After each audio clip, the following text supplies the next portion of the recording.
Welcome to Storyteller TV. Classic children's stories from around the world.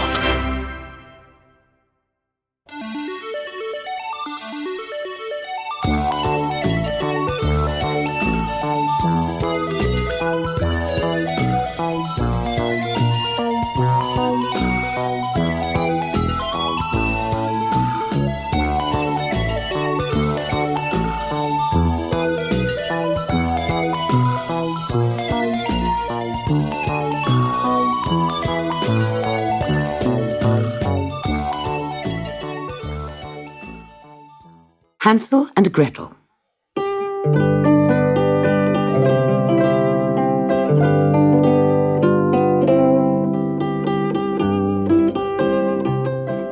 On the edge of a deep, dark forest lived a woodcutter and his two children, Hansel and Gretel. After his first wife died, the woodcutter married again, but the woman was unkind and felt no love for Hansel and Gretel. Every day, the woodcutter went to the forest to chop wood. He worked very hard, but no matter how hard he worked, he got so little money for his wood that he just could not afford to feed his family. One night, when Hansel and Gretel were in bed, the woodcutter said to his wife, "How are we going to feed the children tomorrow? There's hardly any food left." "We can't afford to feed them," she said sharply. "We don't have any money. They're young and strong. They'll just have to find their own food. Tomorrow we'll take them into the middle of the forest and come back without them. We'll just have to leave them there." The woodcutter threw up his hands in horror. "My children, left all alone in the forest. They might be eaten by bears." "Well, I can't feed them any more. They'll have to go," his wife said angrily. The woodcutter argued for a long time with his wife, but she was such a hard, frightening woman when she was angry that in the end he agreed to her plan. Upstairs, the children were woken by the quarrel, and they listened as their stepmother repeated her plan to abandon them in the forest. Gretel began to cry, but Hansel whispered, "Don't worry, I have a plan too." Later that night, when everyone was asleep, Hansel crept downstairs, quietly opened the kitchen door, and went out into the garden. There, against the dark earth of the flower beds, hundreds of white pebbles shone brightly in the moonlight. Hansel quickly filled his pockets with pebbles and crept back to bed. In the morning, their stepmother called them. "I think it would be nice if we all went into the forest today," she said. "You children can play while I help your father chop wood. You'd like that, wouldn't you?" Hansel and Gretel did not reply, but followed their parents into the dark forest. "Keep up, Hansel," shouted the boy's stepmother. "Why are you so slow?" But Hansel continued to dawdle behind, his hands in his pockets, and each time his stepmother's back was turned, he dropped one of the white pebbles onto the ground. At last, after many twists and turns among the trees, the grown-ups stopped. "Hansel, Gretel, you poor children, you must be tired out with walking. You must sit down and rest. Here is some bread for your lunch. Now, wait here for us to come and fetch you." The children ate the bread, and after playing for a while, they fell asleep under the trees. When they woke up, it was nearly dark, and they were still alone. "They've left us behind," sobbed Gretel. "We'll never find our way home now. We'll both be eaten by bears." But Hansel pointed to his trail of pebbles shining in the moonlight. He took Gretel's hand, and together they followed the trail of white pebbles all the way home.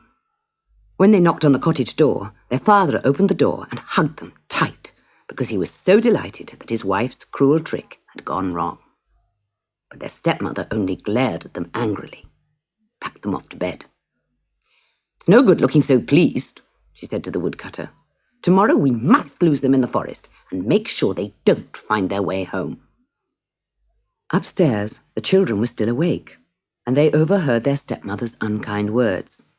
Hansel lay quietly in his bed until everyone was asleep, and then he crept downstairs to collect more pebbles. But the door was locked. Poor Hansel. He crept back to bed and lay awake, trying to think what to do. "Come on," called their stepmother the next morning. "Let's spend the day in the forest again. Hansel, You can carry the bread for your lunch." Just as before, Hansel dawdled behind the others. And when his parents' backs were turned, he tore little bits of bread from the loaf and dropped them. "Keep up, Hansel," shouted his stepmother. "Why are you so slow?" After a long while, they came to the middle of the forest. "Now, sit down and eat your bread while we chop wood." They were so tired from their long walk that they soon fell fast asleep. When they woke up, it was very dark, and they were all alone. This time, Gretel did not cry. "Where's the trail, Hansel?" she asked. "How did you mark the path this time?" "With breadcrumbs." "But where are they? I can't see any." And although they searched and searched, they could not find any of the crumbs Hansel had dropped. The birds had eaten them all. In the heart of the dark forest, Hansel and Gretel clung to each other. Soon a hard frost formed on the forest floor. They huddled together at the foot of a tree, and the birds watched them from overhead. "We ate the boy's trail of crumbs," they sang sadly. "We didn't know what it was. The children are cold because of us." The birds dropped a quilt of leaves down onto Hansel and Gretel, sleeping under the tree, to protect them against the cold. In the morning, Hansel and Gretel wandered through the forest until they came to a grassy clearing among the trees. They stared in amazement, for there stood a wonderful house made entirely of lovely food. It had gingerbread walls and windows of sugar and a chocolate roof. It looked and smelled like Easter and Christmas rolled into one.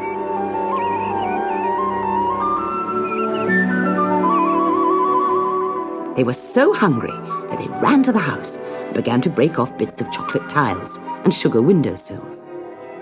Then an old lady came hobbling out of the front door. "Don't eat my house, children," she croaked. "Come in, and I'll give you pancakes and puddings instead." So they followed her inside and told her that they were lost and could not find their way home.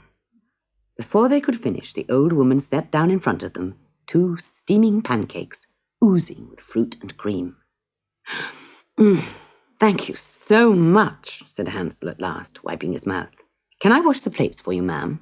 "No, no, child," said the old lady. "But if you want to help me, you can sweep out that cage in the corner of the room." It was a very large cage, big enough for Hansel to crawl inside with a brush. Suddenly, the door clanged behind him, and the old woman shrieked with delight. "Gotcha! A witch! A witch! That's what I am! My gingerbread house is a trap. And who do you think I catch in my trap, eh? Children! Ha ha ha ha ha!" The witch made poor little Gretel be her servant, making her sweep and scrub and clean. But she had something else in mind for Hansel. "Ha ha ha! I'll fatten you up, my boy. Then one day soon I'll roast you for dinner." One day, as Gretel was sweeping the house, she noticed that the witch was very short-sighted. Every day the old woman would go to Hansel's cage and peer in at him. "Poke your finger through the bars, lad," she would say. And she would feel Hansel's finger to see if he was getting fat. A few days later, Gretel crept to the cage and whispered her plan to her brother. So, when the witch told him to poke his finger through the bars, he stuck a chicken bone through instead and let her feel that. Too thin, she snapped. "You'll never be fat enough to roast. I'll have to turn you into soup instead." The next day, the old witch said to Gretel, "Heat a big pan of water on the stove so that I can cook your brother. I want it very, very hot. Do you hear? So put lots of logs in the fire." "The stove is ready," said Gretel after a while. "But I don't know if it's hot enough for you." "Stupid girl!" snapped the witch. "Do I have to do everything myself?" She hobbled over to the stove and bent down to look inside. Quick as a flash, Gretel gave her a push, tumbled her into the stove and slammed the door shut. There was a puff of purple smoke. But Gretel was too busy unlocking Hansel's cage and setting him free to see. "Let's get out of this horrible forest," she cried, "and never come back." "Wait a second," said Hansel. "We can't go home empty-handed. Father hasn't enough food to feed us. We must take something with us." So they made a sledge out of the chocolate roof of the gingerbread house, and they broke up its gingerbread walls and loaded them onto the sledge, along with the sugar-spun windows, candy twist banisters, and marshmallow chairs. Then they pulled the sledge through the forest until at last they found the path leading home. As the woodcutter's house came into view, they could see their father standing in the doorway. His unkind wife had run away with a rich timber merchant, and he was left feeling very lonely without his children. When he saw Hansel and Gretel, he was overjoyed and hugged and kissed them. They all took the chocolate sledge into the town and sold sweets to every family that lived there, and they took home so much money that none of them ever went hungry again.